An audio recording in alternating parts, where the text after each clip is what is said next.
concerns that this isn't just typical Trump being Trump, that there may be something coming in these midterms? I do, and I was just selected by my peers to become the new chair of the National Governors Association. So that is our nation's governors, all 50 governors, Democrats and Republicans. And I know this is a fear that I don't have alone. It's shared with other governors, and it's shared with other governors, both Democrats and Republicans. And it's because we are watching some of this pullback from things that are very clearly rights that are protected under the 10th Amendment that are now being violated. The Constitution is very clear that voting is a state function, that the federal government is not in charge of our election system. That was something that was pulled together by the founding fathers of this country. And so when we're hearing things like the President of the United States talking about nationalizing elections or whatever that means, that's it's not that it just doesn't make sense. It's unconstitutional. When he's talking about canceling mail-in balloting, that is something that we've actually sued him for and beat him in court on.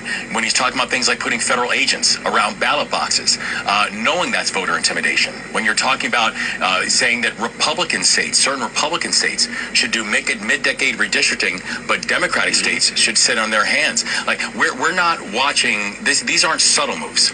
These are very deliberate and intentional moves. And so I know that the concerns that I have are not just concerns that I have. They are concerns that are shared by governors, both Democratic and Republican, from around the country as well. Okay, so let's set aside what Trump may do, because it's speculation, but I hear your concerns and you're not the first to voice them. And I understand the basis based on what he says and does. However, the idea of needing a national standard, when you look at the kinds of candidates that are coming out of parties and how many independents are closed out of them, and when you look at what's happening with gerrymandering or redistricting, whatever you want to call it, aren't those opportunities for a national standard that might make things better? Well, I've been very clear on a few things. One is, I think we need to have national redistricting reform. I think that this is something that Congress needs to move on, should have moved on already.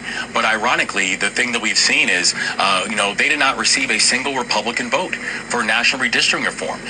In fact, you had Congressman Andy Harris from Maryland, a Republican Congressman Andy Harris, who voted against it. The only Republican in Maryland who voted against it. But I think there needs to be national redistricting reform, and the reason is because only 8% of all congressional districts are even competitive.